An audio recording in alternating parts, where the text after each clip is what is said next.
How's everybody doing? My name is Anthony Brian Logan, and today we got to talk about Cory Booker, the senator from New Jersey. I think he's trying to get his best Oscar, Emmy. I'm not really sure what it is. I think there was an award show recently. I have no idea what it was. If you know what that was, let me know in the comments below. But maybe he wants to get on that stage. He was seeing some of the stars and he wants in on the action. Or maybe this is just part of him being groomed to be the 2020 presidential candidate. I thought they kind of put those plans on hold ever since he had a few public missteps and mishaps. And they were going to put Kamala Harris in there, but maybe, just maybe, they want to keep that pilot light lit just in case they need him to run against Trump, Pence, or whoever the Republican candidate in 2020 is going to be. So what we're going to do right now is go ahead and roll this clip, and I'm going to be right with you right here in the bottom right-hand corner right where I am, just pausing it at certain points to give my 2 cents. I've only seen about 10 seconds of it, and I saw it on CNN. Of course, they cherry picked just like a little bit of it. This is going to be about a 10-minute clip, and it'll be longer than that since I'm going to stop and start. But this is about the meeting. This is about DACA. This is about a few different things. Who is the guy talking to? He's talking to the Department of Homeland Security Secretary. So we're going to see what's going on here. After we get done with the video, I'll give you my final thoughts. So without further ado, let's go ahead and roll it. Say about the DACA issue going on right now, that to me this is a very profound moral issue in our country. It's a moral issue because, as you know, many of these children do not have even memories of their home country. Pause right here. If I can find the clip, I'll post a screenshot of it in post-production. But just this morning, I was seeing a family crying because somebody was getting sent home because they were not protected under DACA anymore, if I'm not mistaken. There was an action against them in 2009, but because of DACA and Obama not wanting to enforce their own laws, they hadn't enforced it yet up until now in 2018. So you're talking about almost 10 years ago, the action was taken and the person didn't take any steps to become a citizen, even though there was no action to deport them. You would think maybe in that 10 years, they could have found time to become a citizen. And maybe in the 30 years that they had been in the country total since they were like, 9 or 10 years old. This guy's almost 40 years old, has a wife and 2 teenage kids. But you can have a wife, you can get married, have a vacation, do the whole 9, produce 2 children, send them to school, work, do all of that, but you can't become a citizen. So Cry Me a River, don't talk about kids being sent home and they're too young to remember. These are grown adults, many of them who are getting sent back, but I digress. And now in our nation, they're doing things that are extraordinary. In my state, we have DACA recipients, dreamers who are servants in the military. We have dreamers who are first responders. We have dreamers who are entrepreneurs. One young lady sat in my office and employs hundreds and hundreds of people. Sure. And I'm sure you're aware, because you've probably met with these people, correct? You've met with dreamers, yes? I have not met with DACA recipients as Secretary of Homeland Security, no, sir. Have you met with them before, dreamers before? Not as self-identified, no. So then for your knowledge, a lot of these folks are now hanging not only in the balance of waiting for policy, but it's a grievous anxiety. It's undermining their life and their well-being and their ability to serve.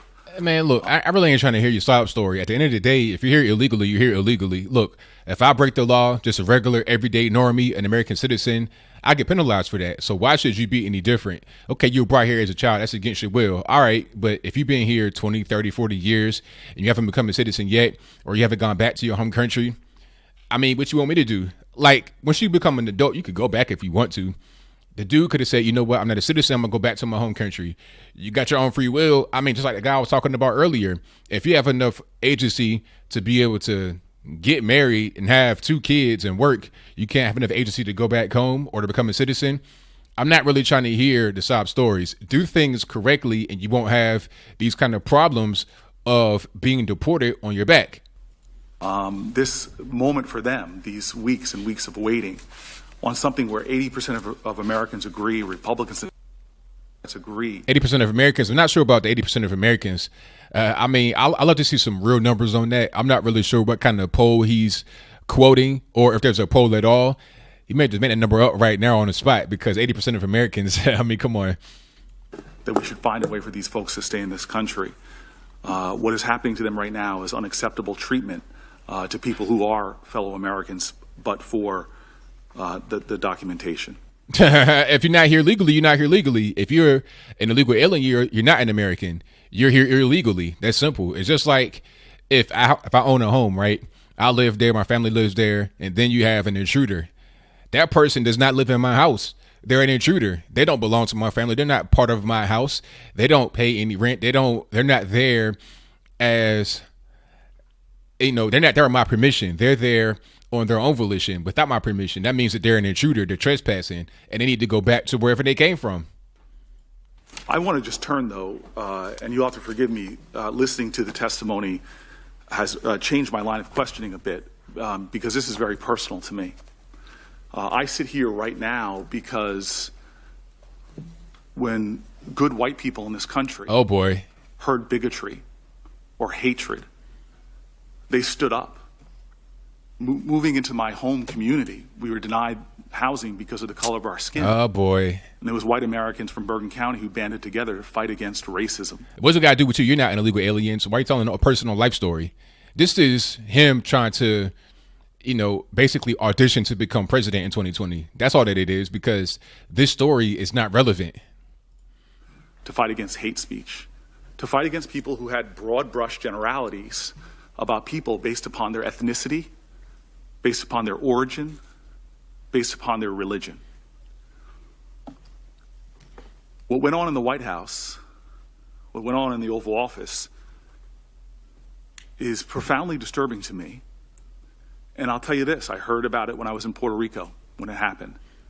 And here I was there trying to help a community dealing with savage challenges. And I can't tell you how many Puerto Ricans brought up that conversation in the White House. Savage challenges. I returned to Atlanta to go to the King Center Awards. And from the greatest luminaries from the civil rights movement down to average Americans, this was on their mind. I returned to Newark, New Jersey. Let's get to the point. I talked to African Americans from Africa. I talked to African Americans from Africa. Okay, let's keep going though. Central American Americans. I talked to regular Newarkers, and this was top on their mind. Okay, and yesterday I talked to the ambassador from Haiti. Maybe it's top on their mind because it's top on your mind. It's top on the mainstream media's mind. The average person is not really involved in politics like that. They're going to pretty much regurgitate what they see on television. So if they're watching it, MSNBC, NBC, CNN, CBS, et cetera, so on and so forth, if they watch that religiously, they're going to repeat what gets repeated the most on those stations, especially if you ask them a political question.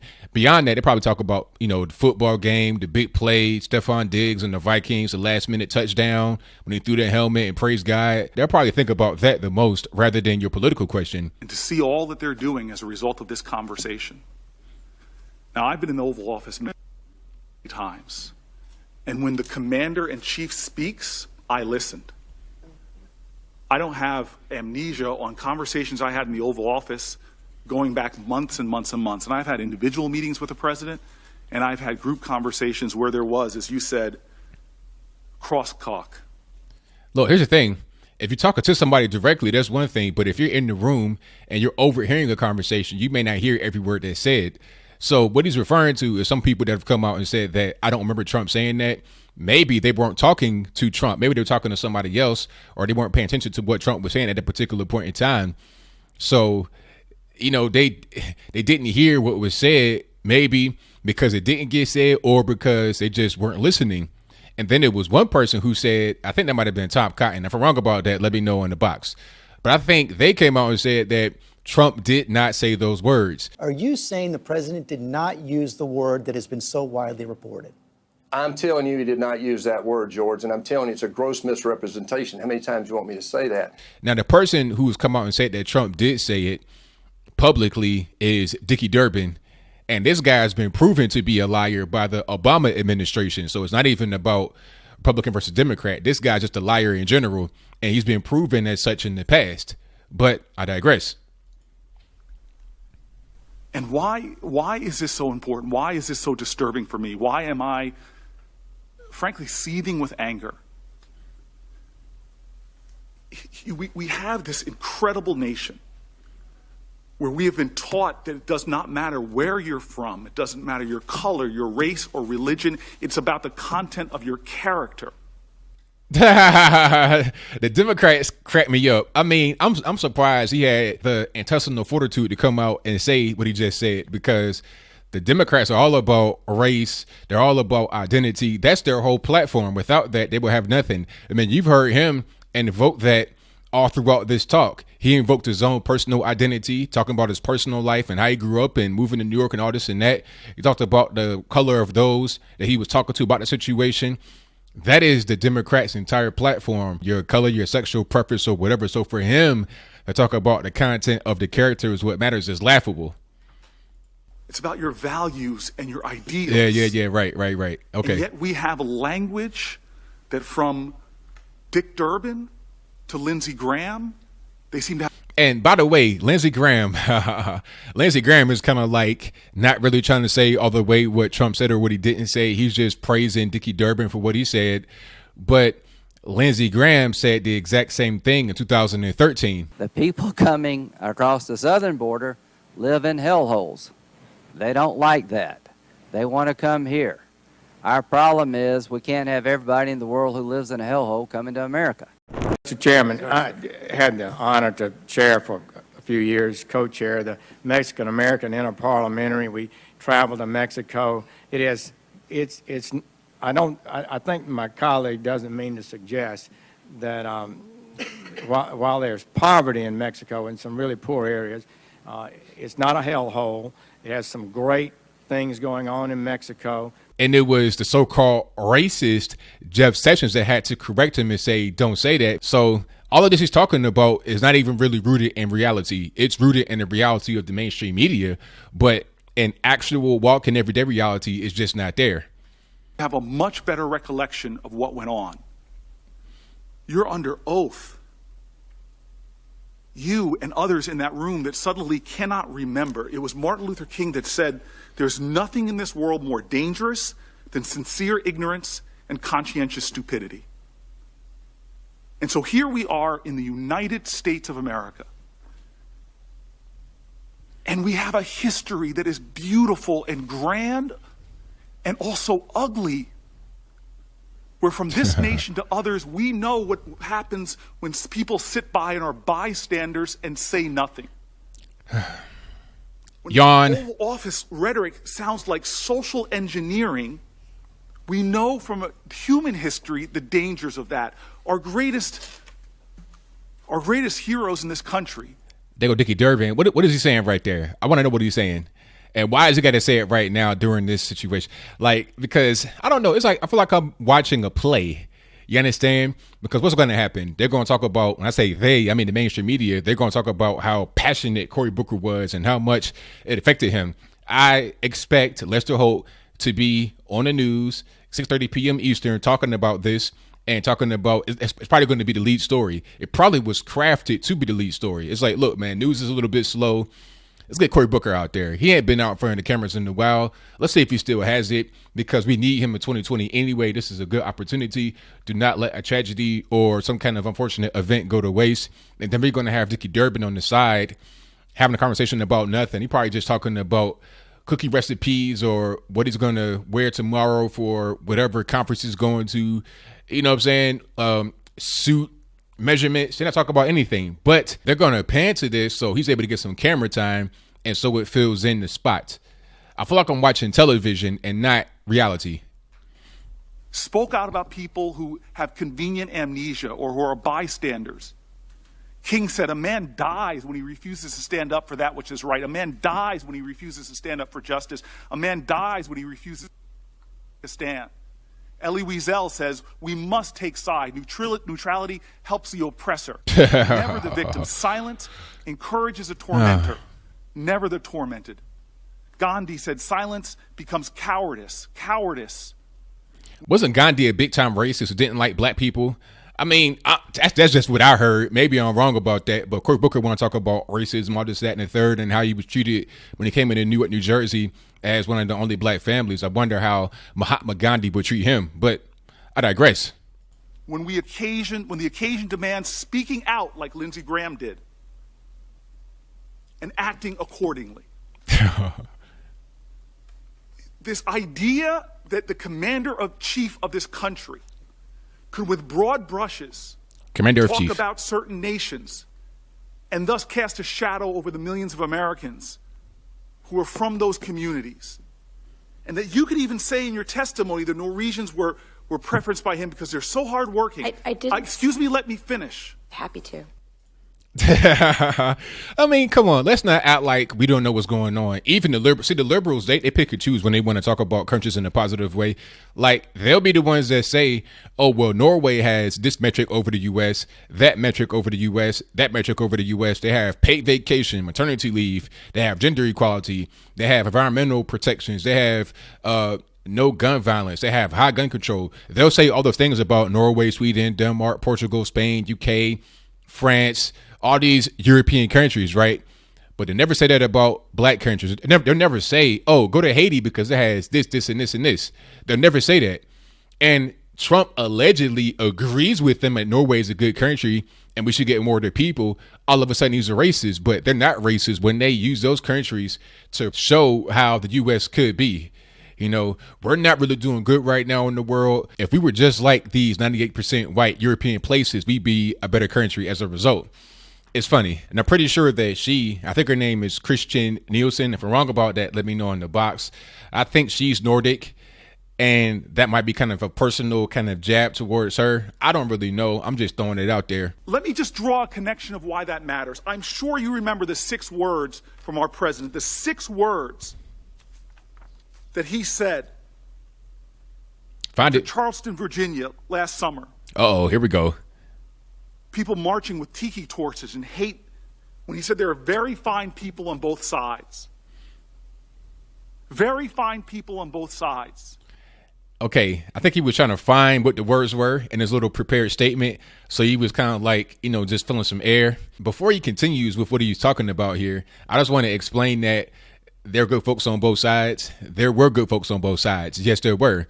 Now I'm going to explain. The situation was a statue of Robert E. Lee on the campus of University of Virginia in Charlottesville, Virginia. Okay. On one side of the debate, argument, coin, or whatever, you had those that wanted the statue of Robert E. Lee to stay. On the other side, you had those that wanted the statue to be gone. There were regular normies on both sides of the situation. College kids, people from surrounding places, just regular everyday people that were not affiliated politically with any kind of extremist group. However, you had extremist groups on both sides of the situation, those that wanted the statue to stay and those that didn't want it to stay. Those that wanted the statue to stay, you had the white supremacists, KKK, neo-Nazis. Those were the extremists, but the extremists were not all of the attendees on that side that wanted the statue to stay. On the other side that wanted the statue to be gone, you had Black Lives Matter, Antifa, and other subversive groups. That's what he was referring to. But I want to see what he says about that, if he even explains it, which I doubt. When the commander-in-chief speaks or refuses to speak, those words just don't dissipate like mist in the air. They fester. They become poison. They give license to bigotry and hate in our country. I know you're aware of a 2017 GAO report that found, and I quote, out of the 85 violent extremist incidences that resulted in death since September 12, 2001, far right-wing violent extremist groups were responsible for 73%. When I go through the Black Belt in the South. Wait a minute, hold on. I got to rewind that. Resulted in death. I know you're aware of a 2017 GAO report that found, and I quote, out of the 85 violent extremist incidences that resulted in death since September 12, 2001, far right-wing violent extremist groups were responsible for 73%. When I go through the Black Belt in the South. Okay, what are these events defined as? I want to know, because you're talking about Charlottesville, you had one person that died. Okay, but I've seen plenty of incidents in the hood, in the black neighborhood, where you have a whole family that dies. I saw a story, I did a video on, matter of fact, and this story was so sad. It was in the Pittsburgh area one of the reporters, a white woman, got fired because of her reaction, an emotional reaction, and I understood why she did it. You had an entire family, an unborn baby was killed. It was crazy. But I guess that does not really count as a violent extremist attack or some kind of, attack that would be done by a white supremacist or a black supremacist. I guess it doesn't really count. Those things happen every day, but nobody cares about that. You want to talk about the white people and all this. That's just the smallest piece of what's going on in our country.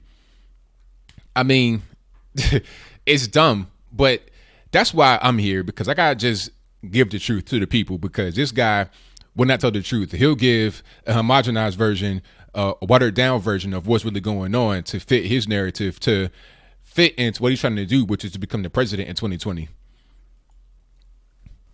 Atlanta, black churches in Newark, they're concerned about jihadist Islamic terrorism. We watched the Twin Towers from Newark go down.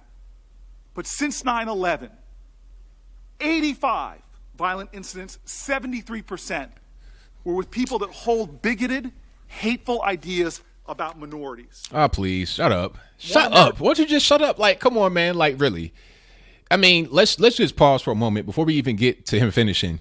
Every year, 48% of all murder victims are black, and 52% of the murderers are black, although we're only 13% of the population at best. So you're talking about 70-something% of these events you want to characterize as whatever are from white supremacists. It's just stupid, man. The numbers, it doesn't even make any sense. I mean, just from a mathematical standpoint, it does not make sense. American killed in Charleston, Virginia, and dozens injured. 9 Americans killed in a church shooting in Charleston, South Carolina by a white supremacist. An American killed and another wounded in Kansas after a white supremacist targeted them for their ethnicity, saying, "Get out of my country." Six Americans killed and 4 others wounded in Wisconsin, where white supremacists targeted individuals for their religion. The commander-in-chief, in an Oval Office meeting, referring to people from African countries and Haitians with the most vile and vulgar language. How are you connecting the two of those? How are you connecting white supremacist violence to Trump talking about the state of countries, alleged comments, by the way, about certain countries that we know are not doing very well? If they were doing well, then why do I have to use commercials on TV with an African crying with a flower on their face talking about, well, for 5 cents a day, you can feed this hungry child? Why are we seeing that? Why do we need to send these countries aid? Why are we sending humanitarian visits to these places? And by the way, you want to talk about Trump being a racist, or you want to allude to it, but why did Trump, before he became presidential nominee, before he became the president, long before, he was a guy that Rand Paul reached out to twice to fund humanitarian missions to Haiti and also Central America. When Rand Paul went to Haiti, funded largely by Trump, he was able to perform surgery on 200 Haitians to cure cataracts. Many of them were blind before that. So I don't understand how you can say that Trump is a racist or even allude to it when with that going on. It wasn't even something that was really known at the time. I didn't know about it until recently, until Rand Paul came on television and said it. So it wasn't even about publicity. And this was before Trump became a nominee or the president. The language festers. When ignorance and bigotry is allied with power, it is a dangerous force in our country.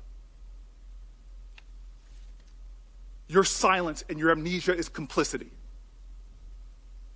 Right now in our nation, we have a problem. I don't know if 73% of your time is spent on white supremacist hate groups. I don't know if 73% of your time is spent concerned about the people in fear in communities in this country. Sikh Americans, Muslim Americans, Black Americans. Okay, Black Americans, where is the violence going to come from in the Black community the most? Are we talking about white supremacists, or are we talking about Black people commit violence against us? Like I said, 48% of the murder victims in the USA are Black, and 52% of all the murderers in the USA are Black. Okay, most of the murder victims of Black people are other Black people. That's why our, victimhood rate and homicide is so high. It's because of other Blacks killing us. 95% of our deaths come at the hand of other Blacks. White people, white supremacists, all this, that, and the third are the least of our concerns. So you're not making any sense here. You're giving this fake passionate speech, but you're not actually making any cogent points, sir. The fact pattern is clear of the threats in this country. I hurt. Is it? Dick Durbin called me. I had tears of rage when I heard about his experience in that meeting. And for you not to feel that hurt and that pain and to dismiss some of the questions of my colleagues. He's not a very good public speaker. Saying I've already answered that line of questions when tens of millions of Americans are hurting right now because of what they're worried about what happened in the White House. That's unacceptable to me. There are threats in this country. People plotting. I receive enough death threats to know the reality. Kamala receives enough death threats to know the reality. Maisie receives enough death threats to know. Hey man, I get death threats too, and they come from black folks normally. I don't get no stuff from white people. I'm not worried about the white man. You're trying to allude to like you just have this, it's an innate threat from the white man, but that's just not reality. The reality. And I've got a president of the United States whose office I respect, who talks about the countries of origins of my fellow citizens in the most despicable of manner. You don't remember. You can't remember the words of your commander-in-chief. Okay, that's a wrap for that. All right, Cory Booker, you get, a round of applause. You get an E for effort, all of that kind of stuff, because I know what this is. You're just trying to basically audition to become the next president in 2020. It's not really going to work. You were struggling through this right here. I'm not the best speaker in the United States, but if I'm going to be the president, I need to be rock solid while I'm doing a soliloquy in front of the whole nation on television. I can't be, misstating my words, using the wrong word, I can't be saying commander of chief rather than commander in chief. You're just not really a good speaker. And beyond that, you're not even looking at the real problems. You want to focus on white supremacy. And I don't even know how this speech really made sense, because you really wanted to focus on Kirstjen Nielsen not remembering what Trump said during a meeting about the whole S-hole countries comment, but then you bring up white supremacy and violence from that. What does that got to do with these countries being in poor shape, and whether Trump used foul language to describe that fact or not? Yes, it is a fact. If it was not a fact, we would not need to send money, aid, humanitarian missions, medical missions, having troops over there to liberate slaves, preventing all kind of just horrendous practices from going on, being able to provide basic infrastructure, sewers, fresh water, food. We wouldn't be over there doing that if they had great countries. And beyond that, let's look at the flow of traffic from one place to another. Haiti is far, but not far from the coast of Florida. If Haiti was a great place to live, people wouldn't risk their lives to come over here, floating on random dinghies and stuff like that across the Atlantic Ocean to come to Florida. Okay, if that was the case, then they wouldn't be doing that. It'd be going the opposite direction. But you don't see that. You don't see anybody getting on the boat from Miami, North Miami, Liberty City, Little Haiti, or whatever, trying to go to Haiti or Jamaica. You don't see them risking their life for that. Okay, once they come over here, they love this country. This country is better than theirs. Their country is in poor shape. Now, the reason for that is not even important. That's a discussion for a different time. But the reality is what Trump allegedly said is the truth. The language I would not use is crass language, and it's not presidential, but it's the truth. Don't get mad at the truth, and don't try to conflate white supremacy with the reality of what's going on in our world, with the reality of the state of these countries. And to say that, the biggest threat to black people is white supremacy, please. Are you stupid? You live in Newark. Are you dumb? Do you see the news every day? When Raheem get killed, is it some white dude with a truck and a Gadsden flag and a Confederate flag? Is he the one doing it? Or is it another dude named Raheem? Let's be real, okay? And it's not even trying to be anti-black or nothing. This is just the reality. I live in 100% reality. You, Cory Booker, live in fantasy. But you know what? As I close, I doubt he believes what he's actually saying. He's reading from a prepared speech. Maybe he wrote it, maybe he didn't. I don't know, but I digress. He's reading from this to give you a certain feeling. It's not necessarily what he really thinks on the inside. He is auditioning right now to become the president. I can tell you this much right now. He does not have a snowball's chance. Okay. if Trump runs, if Pence runs, if anybody from the right runs that does not have his message, he has no chance. Kamala Harris, who he mentioned, gave her a shout out because he knows that she's his rival, basically. She has no chance. None of them have any chance because we see how phony that their message is, and we see how correct the other side is and how they continue to be correct. We see the economy rising, Dow Jones rising, bonuses keep bonusing. We see that happening, and on the opposite side, we don't see anything other than false racial rhetoric. But whatever your comments are, please let me know in the comments below. And that's all I got to say for this video. If you like what you heard, please comment, rate, share, and subscribe. Peace.